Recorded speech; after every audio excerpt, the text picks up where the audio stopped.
But actually, how do we create the structures, everything around us in our business or an organization so that people feel like that when they come to work or they come to this space, that they don't have to assimilate, but that they get to assert Ooh, culturally. I like that one a lot. Yeah. Yeah, that's usually the issue, right? Is Yeah. when we talk about a lack of diversity. And if that's, culture, that's ethnic diversity, that's gender diversity, that's sexual orientation, whatever it is, right? They talk about a lack of diversity. But usually what happens if you have a senior leadership team that is mostly monocultural, whatever that culture is, Mhm. that without knowing it oftentimes, uh, they can create a space where people who are not part of that culture feel like they have to check who they are at the door when they come to work. Yeah. They don't Or feel they like walk in the free doors. or welcome, is that what you're saying? Yes, there's a friend of mine that used to say, when people walk into your space or they come to work or whatever it is that you lead, do they see a sign on the wall that says welcome guests or welcome home? Mm, Because you treat guests very differently than somebody that comes either lives in your house or a friend or whoever that you're used to that's there all the time. So what I'm trying to work towards is we're trying to build a proactive movement towards unity and understanding as it relates to culture and come from, rather than something that is reactive. Let's just wait till the next video comes out. Let's just wait till the next um, situation of racism happens. Let's wait until the next person, is upset politically. Whatever it is, let's not wait. We actually have an opportunity every single day to be proactive in a diverse life. And honestly, it a lot of times it doesn't take much from us as yeah. individuals to make people feel seen and to diversify our worlds. And people are so much more open when they're not triggered or angry. Yes. Yes, and when they can start from um a place of positivity. I was working with a client today and I said, you know, like my approach in my work with my clients is to say, what is it in the company that you're already doing really well? Particularly if they're on the front end of this journey, right? What Okay. are you doing really well? What are you known for? What do people say? Oh, that business right there, that's why I love that company. And then start there because it's familiar, it's foundational, it has a positive feeling towards it, and then ask the question, how do we infuse the value and the mission of a diverse organization into that place first, and then work on the stuff you're not so good at. Start where you're strong. Start with the positive, right? Start Absolutely. with a positive. Yes. Now you do serve in this coaching role and work with different organizations, but you cover a lot of platforms. And maybe you're an author, you're a singer, you do everything. So maybe you want to Sound talk busy. about some of the other, places, mediums that you use to really support what you're up to, your mission. Yeah, I love this question so much, because really there are different platforms and the goal of them are very different. So I do have my coaching work, which is client based, Mhm. most of the time during the day, and then I have written a book. My first book on diversity was targeted towards people who work in faith communities because faith communities are still the most segregated population That's in amazing. our country. I know. I don't even like saying that anymore, but still, they struggle more than the business world does. They struggle more than organizational world. That's a whole nother podcast on why that is. But so my first book was aimed towards them. How do we equip them? Um, the other books that I've written, I finished a book in 2020 called Life Whispers. That is not targeted towards culture specifically, but Mhm. it is targeted around how do we do the work first in ourselves internally to make sure that we are showing up in the world as the best version that we can be and then try to figure out the external world around us and how we That's a filter that. great message. Yeah. And then I'm an artist. I travel with a band. I sing. We've done 4 solo projects. And in that project, through music, again, we're trying to help people remember how to connect human to human, not issue to issue, but trying to connect around themes of love and pain and regret and joy and celebration, all of those things. And so then we weave stories of connection at our concerts and at our shows. Um, and then I have a podcast that I lead, um, called Culture Coach, Mhm. and that's just a very, I mean, it's a very informal way to just turn on the microphone, pick a topic, and share some thoughts. Yeah. Share thoughts around cultural issues, introduce people to some of the brilliant people I know in my world. So this work takes on a lot of different forms, and I like that. I think if it didn't, I'd get bored. Uh, You're able to really, take on, I like to call it your mission, but, take on your purpose and what inspires you and really put it everywhere, which is astonishing. Like some people have, one skill, one approach, and you're able to connect with a lot of people because someone in a corporate world may not connect with you in a church, and someone in a church may never see you in the culture, coaching position. So it's really so powerful to be able to cross boundaries like that. Yeah, and it was interesting, because I had some. I know when I first started working for myself, I'm into year 3 of working for myself. Although I've been coaching culture coaching for over 20 years, Mhm. um, and I was wondering, would I have to choose? Would I have to Yeah. choose one of these platforms or choose something? And um, I think a lot of people feel that tug and that tension.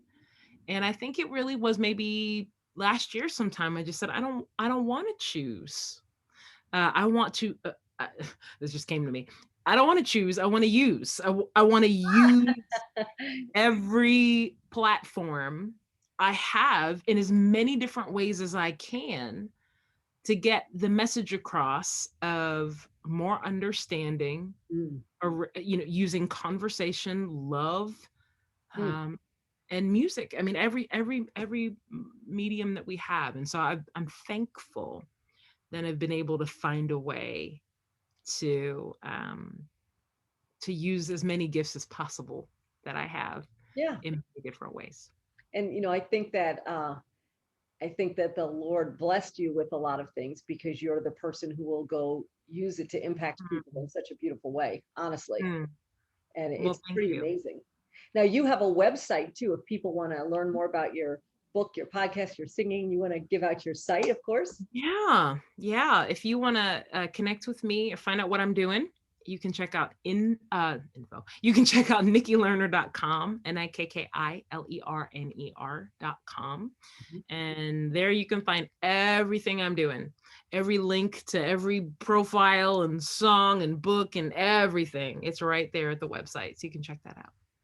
So when you look at all the different areas that you're out there, playing and doing what you're doing and, helping people to expand the way they think, the way they feel, it's just amazing. So as that continues to grow, which obviously will grow and grow and grow because, that's what you're up to, that's what you're creating out there.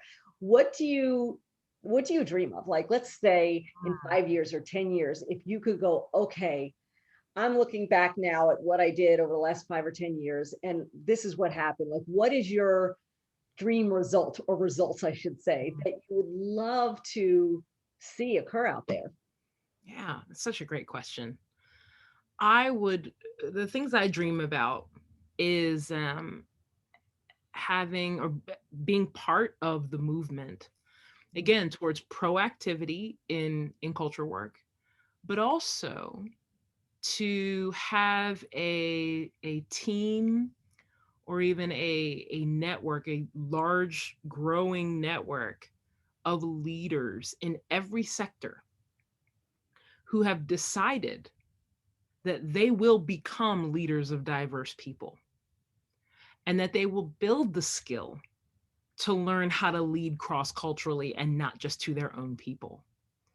I dream about being a hub of that kind of work. I dream about passing on what I know, and training a league of culture coaches, that can go out, that are from all kinds of different culture areas, that can go out and be generous with their own life and their own time and their own knowledge, to help people, and be an on ramp. I think, Leanne, I think that's what we're missing in this culture conversation is, a group of people who are willing to be generous with their lives. And it's hard. I mean, the reality is it's hard, and people are tired. Um, and people in the non-majority are tired.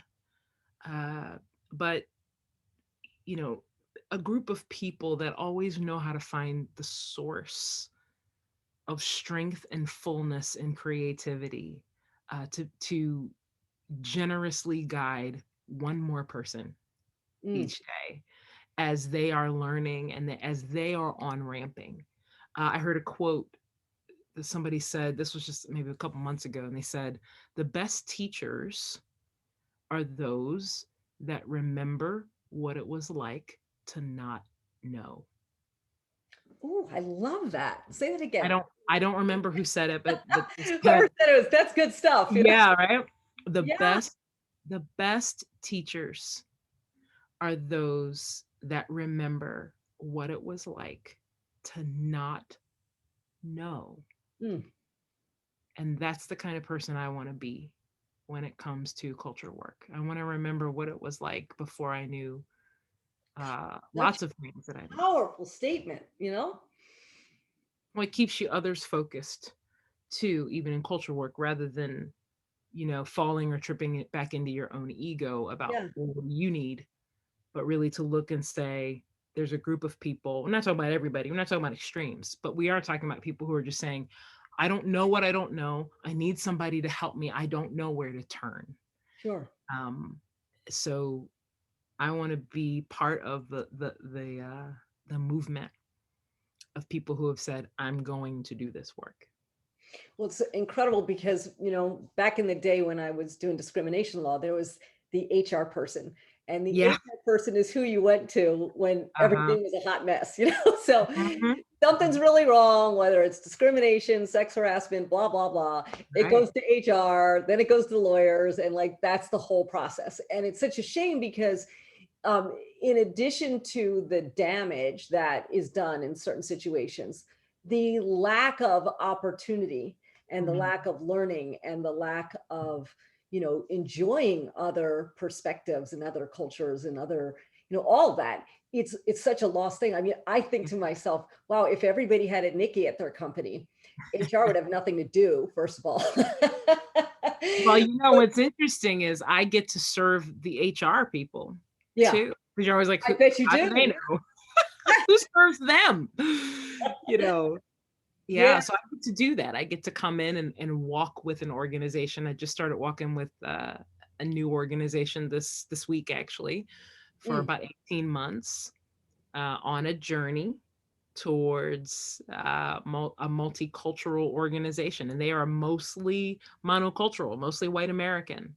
And Wow. they're saying, we don't want to be this anymore. We don't only want to be for people from our people group. How do we do this? So It's pretty awesome. Yeah, it is a lot of work yeah, I because it bet requires a it's lot of compared personal with that. change. Yeah, My God, it requires a lot of personal change. And anytime as humans we're trying to change something, we resist it. I mean, we just do. And so that's a real part of this process. Like, usually what happens, I tell my clients this, I say, usually what happens is, we're going to start the work. You're going to be really excited about it. All your team's going to be like, woo, culture work, we're going to do it, right? We're going to do it. And then we're going to do the first 2 trainings. I'm going to send you my first set of recommendations. And then you're going to be like, whoa. And I'm thinking on my side, I'm like, but I haven't even asked you to do anything hard yet.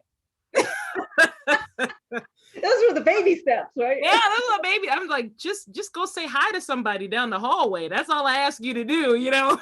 Wow. Yeah. Yeah, That's but it's really all awesome. part of the journey. It's process. It's process. It's process. And I'm here for it. It's funny because today, actually, I've been on a couple Zooms today related to my career. This is my passion. Mhm. But I was doing some stuff and I was talking to people from a couple different countries and a couple different cultures. And I love it. And I Mhm. think that, what you touched on, people are afraid of change. They're afraid of what they don't understand. They're afraid of something that doesn't mirror them. And there's so much beauty in it. There's just so much. Like, I don't want to be around people who are just like me all the time. That's boring. I know what I am. Like, Yeah. Well, show me another part of the world? yeah, oh, I think for those of us too that have lived any number of years in diverse community, Mm, you realize that you can't go back to yeah. a monocultural community. Like you miss people, you miss the richness of diverse community, whether that's at work, at your church, at your synagogue, at, your small group, the happy hour, whatever it is. You miss that. And there is such a power in diverse community and building relationship, Mhm. uh, that if you haven't experienced yet, you don't even know you're missing it.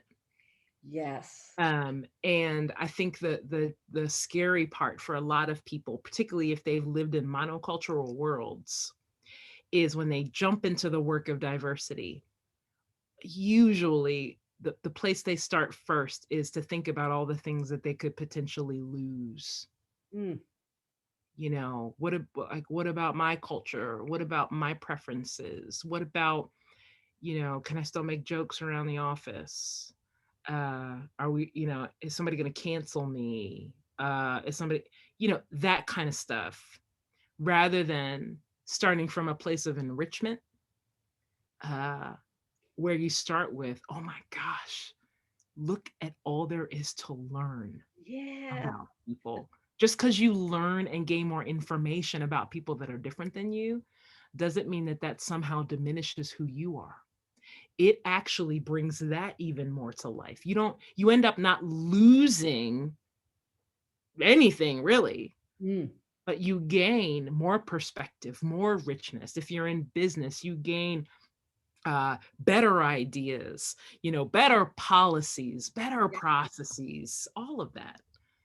So I'm trying to help people start from that place. And here's the thing, Leanne, I know my work is not for everybody. Yeah, it It's should just be not. though. I mean, I think it should be. It should be. It is for everybody. They just don't know it yet. That's all, right? Yeah, yes, that's possible. But the thing is that not everybody wants to actually start from a place of where are we doing well? So how can we do better culturally? Sure. There are many people, and again, I'm not judging it. I'm just saying it's just different. Many people start from lack. What's broken? What's wrong? Um, let's start there. And again, it's just different work. That's all. It's not better or worse. It's just different. And we need it all. Yeah, like I wish people would have more grace and kindness in the process. Like you brought up the cancel culture that's out there. Yeah. And I'm Yeah. like, instead of slaughtering somebody, wouldn't it be great just to have a conversation with them and like share the perspective, and if something is really landing the wrong way, instead of just wiping the person out, could there be a way of grace and kindness to reach them and get them to see how it landed on the other side? Yeah. And the tricky thing is, I think that grace, kindness, peace, patience, all of those things are always available to us. But I do think that as people, we also bump up against a culture, and we're in a spot right now culturally Yeah. where it's those things we just mentioned are not part of the virtues of culture work. Mm. Grace, kindness, and if anything, I think it's uh frustration, anger, bitterness, some of it very justified, right? Some of it, and not dismissing it, is very justified. um but I think as people, I would say this way. Those of us that long to be bridge builders and engage in the work, and that's a big if. If you want to, what's also available to us, even in our pain, our trauma, our suffering, all of that is also grace, kindness, gentleness, goodness, faithfulness, self control, peace, all of those things um, for the taking. They're all there. It's funny because I remember many, many years ago, I was at an event and a person sitting across the table from me, small group of sitting at a table, very intentionally said some things, you know, targeting my background and who I was. And it was Mhm. all, and in that moment, what I wanted to do was, reach across the table and choke him, if I'm being totally honest. Yeah, But I didn't. deserve. No, this was, 25 years ago or something like that. Yeah. And I was angry. And like, when somebody says something sexist, racist, anti-Semitic, whatever the heck it is, like somebody says something and it's just so angry. But I thought in that moment to myself, not being, as sophisticated as a culture coach, I just thought, wow, if I react the Mm, way I'm thinking, mm, then A, it'll shut down everything. And B, it will present me as what he's saying I am. Do you understand what I mean? So like when he attacked who I was, and again, it could be a conversation about, race, religion, sex, doesn't matter. But when he did that, if I lash out, then mhm. who I am representing the class that he was attacking does not help my class. And I bit my tongue. I was like, oh. But it's hard. It's hard to see Yeah. things. And that, nowadays, with all the stuff that we're being bombarded with on social media, Oh it's yeah. crazy. And you get Yeah. that thrown at you all day. And look, I'm not judging somebody who Yeah. gets really mad. I'm Mhm. not judging somebody who gets really sad. I don't know what the right answer is, but I'm always trying to figure out, is there a kind and peaceful way that I can make a difference? And sometimes there is, and sometimes there isn't, I guess. Yeah, and it's hard to know. I do think sometimes we can tell by and you'll get me when I say this, the by the spirit of which something has come at you. Yeah. I think as humans, we can detect that. We can detect that intention. And I think sometimes when it's at its extremes, I'm not always sure, depending on how we're wired individually, I'm not Yeah. always sure it's worth our energy because chances are you're not going to change that person. And a lot of times that time somebody does need a stern word, Yeah. right? Yeah. But Yeah. I think the things that we're trying to navigate more times than not are the subtleties of um, bias and blind spot. I think those are the things that happen in our everyday interactions that so many of us are just not even aware of, but they are part of the building blocks of a wall that stands between us culturally. And I think Yeah. those are the things we're not always sure how to navigate. My strategy is always curiosity. Honestly, some of that's just my personality. I'm just genuinely curious about everything. But Mhm. my strategy is curiosity. If somebody says, something that feels a little off, my first thing is to ask a question. You know, somebody said in the training I was leading last month, well, the way that we do it, this is the right way to do it. Now we're talking about culture and ethnic culture.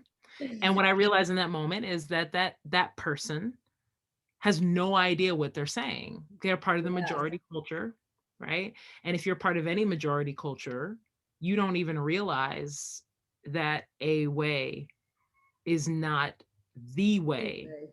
It's a way. And a lot of times it's cultural. And so in those moments, you have a choice to make. As a culture coach, and my role is culture coach, Yeah. I could put this guy on blast in the middle of his people, right? Which I wouldn't do. Or ask him questions. Can you usually I'll say, can you describe that a little bit more? What does that mean, the right way? So how would you describe the wrong way?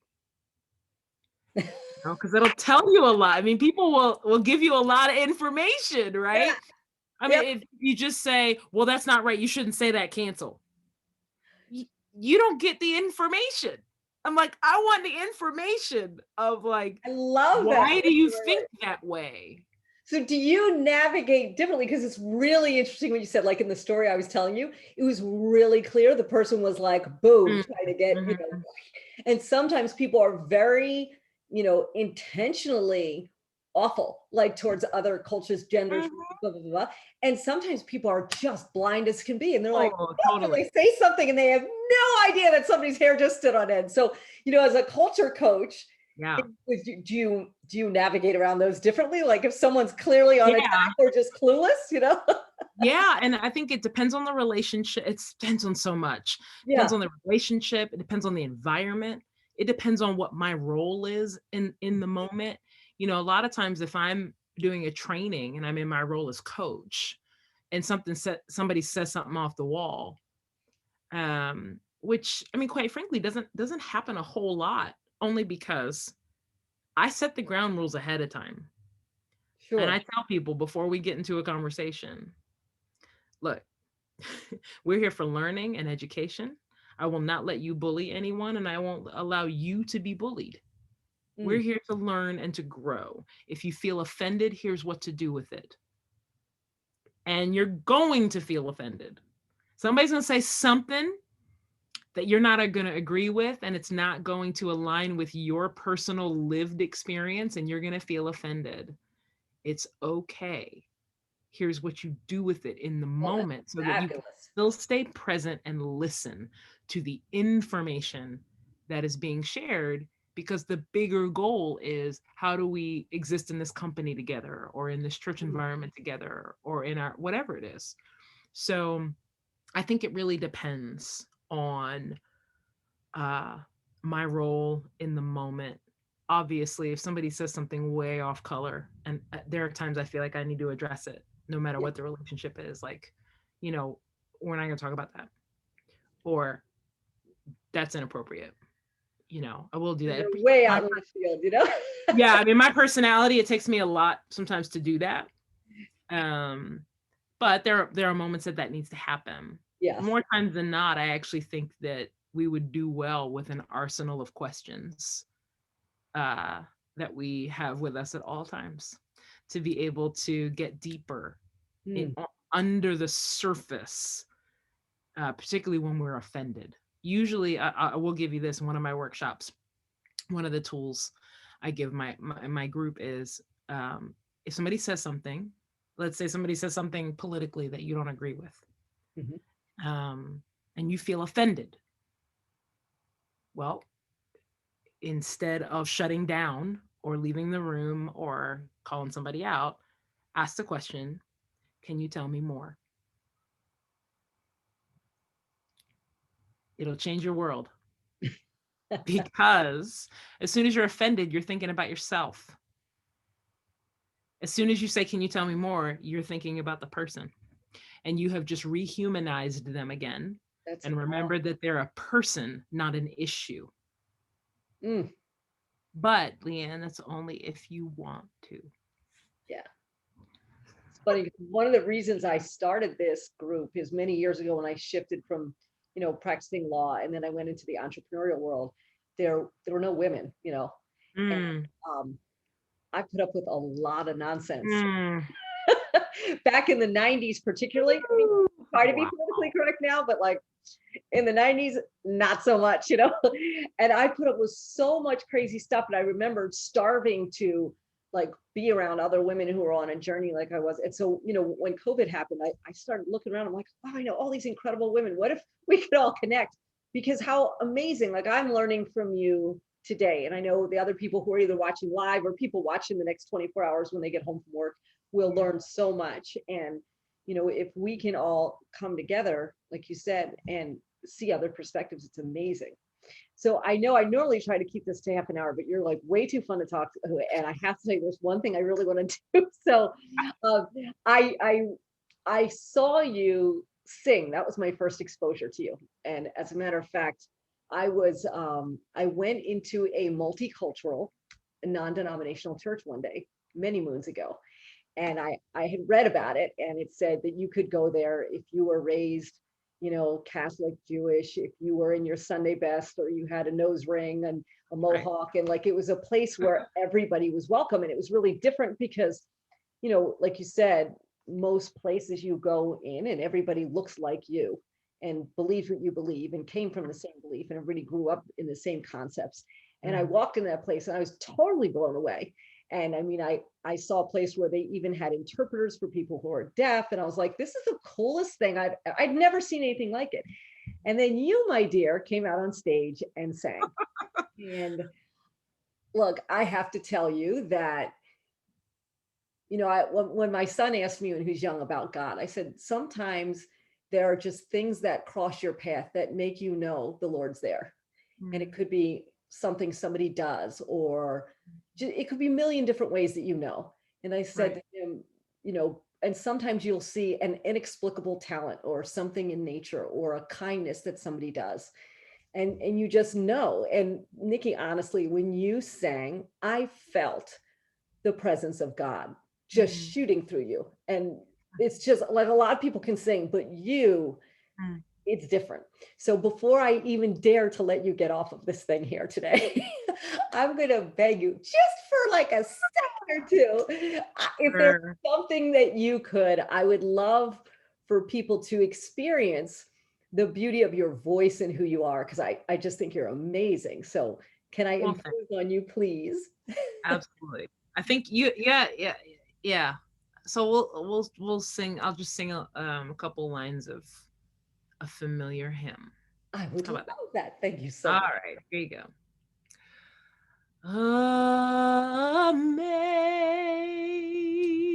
Amazing grace, how sweet the sound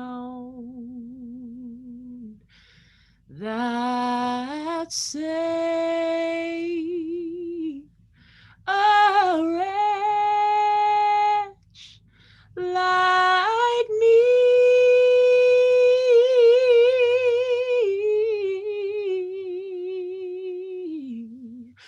I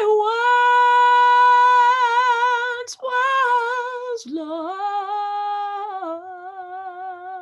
lost, but now I'm found. Was blind, but now I see.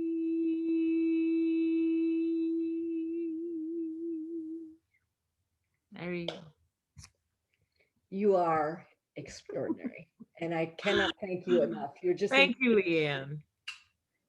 I will watch this 100 times just to hear that very That's cool. That's good. That'll make me happy. end. Thank you so much. Thank you for your You're time, welcome. your kindness, and thank you for everything that you stand for and the difference you're trying to make. And you're a healer, and you are Mm. absolutely just a blessing. So I cannot thank you enough. Appreciate you very, very much. And any of you want to learn more about her, it is again nikkilerner.com. We'll pop that in here. And if you enjoyed this even a tenth as much as I did, go ahead and leave a little note on there. So that would be amazing. And thank you, Nikki. Nikki, bless you and have an outstanding night. See you all next week, everybody. Take care.